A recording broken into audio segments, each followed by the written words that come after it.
Shalom, good morning everybody. How are you today? Teman-teman, sepanjang minggu ini kita masih belajar secara daring. Namun, kita tetap bersemangat ya, karena kita yakin Tuhan akan selalu bersama dengan kita, memberikan kasih dan sukacitanya kepada kita. Nah, teman-teman, sebelum kita mengawali minggu ini atau hari ini, kita mau beribadah dan mendengarkan cerita firman Tuhan terlebih dahulu. Namun sebelumnya kita mau memuji nama Tuhan. Kita bernyanyi bersama ya. Kita mau angkat pujian, Yesus kekasih jiwaku.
Nah, teman-teman, sekarang kita akan berdoa. Let's pray. Close your eyes and hold your hand. Lord Jesus, thank you for today.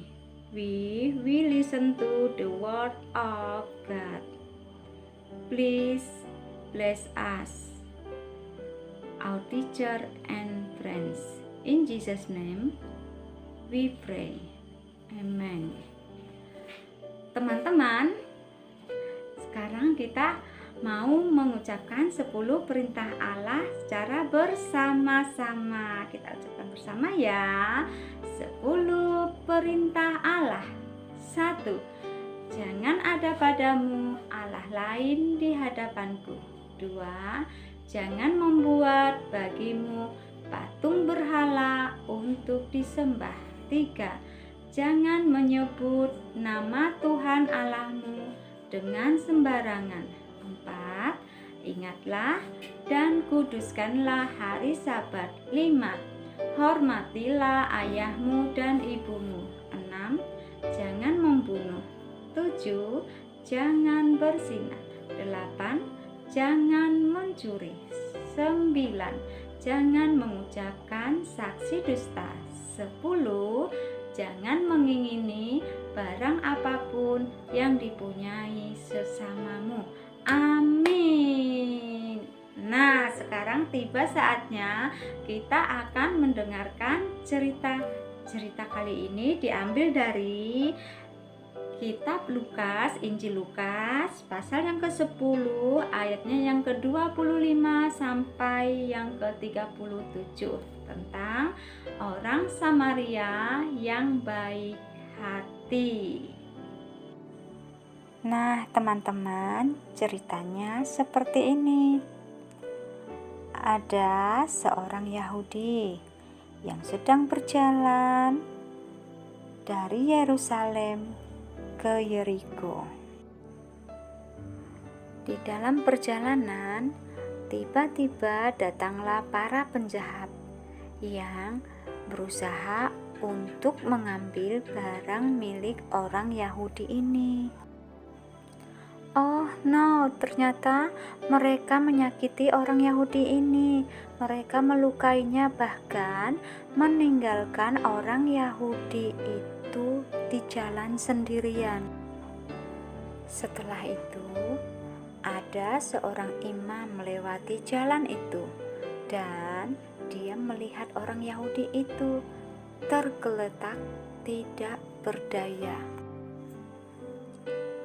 Tetapi seorang imam itu tidak menolongnya dan malah melewatinya begitu saja. Setelah itu, ada seorang Lewi yang juga melewati jalan itu, dan dia melihat orang Yahudi itu sedang tergeletak dan tidak berdaya. Ternyata orang Lewi itu hanya lewat.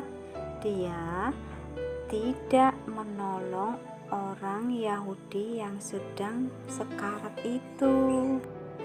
Tidak lama kemudian, datanglah seorang Samaria yang sedang melewati jalan itu juga.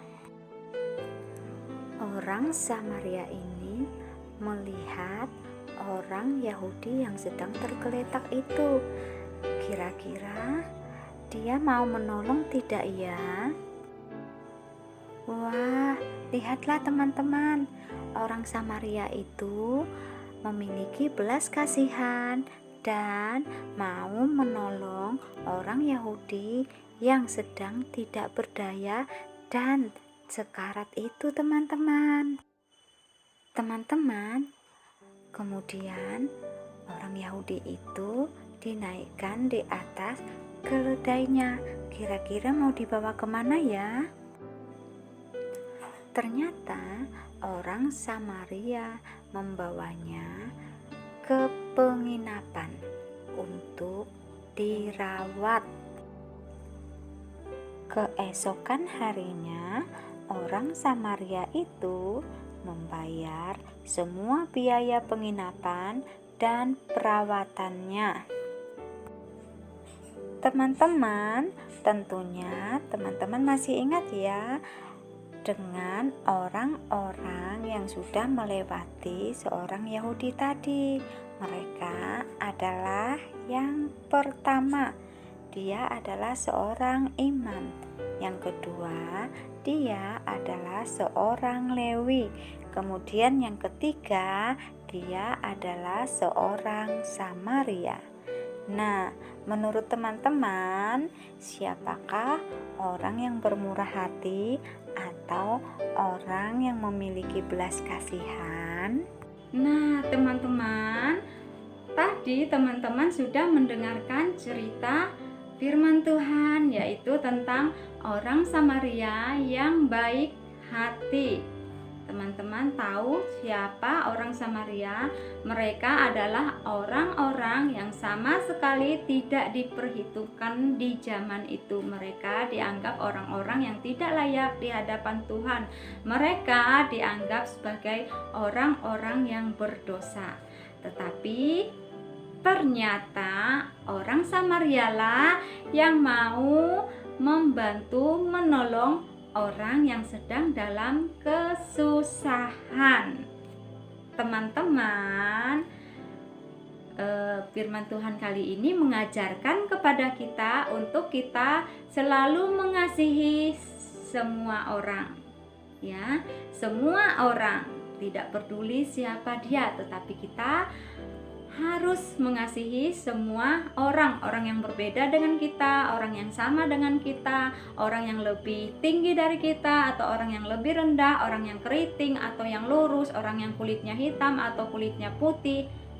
Harus kita tolong ketika mereka mengalami kesulitan hidup atau kesusahan.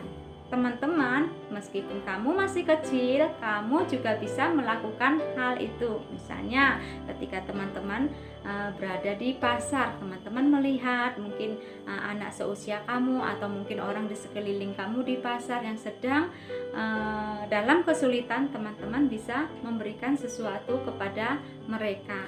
Atau teman-teman juga bisa membantu teman-temanmu yang di sekolah, misalnya temannya sedang mengalami kesulitan belajar atau sedang mengalami sesuatu, misalnya jatuh, teman-teman juga boleh membantu temannya. Seperti orang Samaria tadi, dia dengan rela hati, dengan tulus, dengan ikhlas membantu orang yang dalam kesusahan.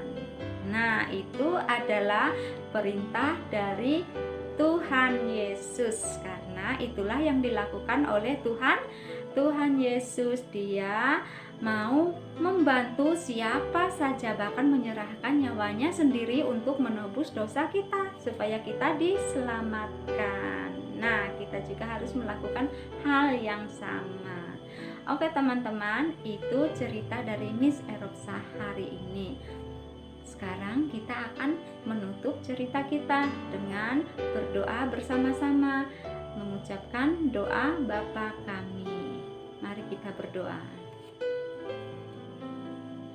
Bapa kami yang ada di surga, dikuduskanlah namamu, datanglah kerajaanmu, jadilah kehendak-mu di atas bumi seperti di surga. Berikanlah kepada kami pada hari ini makanan kami yang secukupnya, dan ampunilah kami atas kesalahan kami, seperti kami juga telah mengampuni orang yang bersalah kepada kami. Dan janganlah membawa kami ke dalam percobaan, tetapi lepaskanlah kami daripada yang jahat, karena Engkaulah yang empunya kerajaan, kuasa, dan kemuliaan sampai selama-lamanya. Amin. Nah, demikian teman-teman cerita firman Tuhan dari Miss Eropsa. Teman-teman di rumah tetap menjaga kesehatan dan tetap berada di rumah saja. Stay at home. Thank you. God bless you. Bye-bye.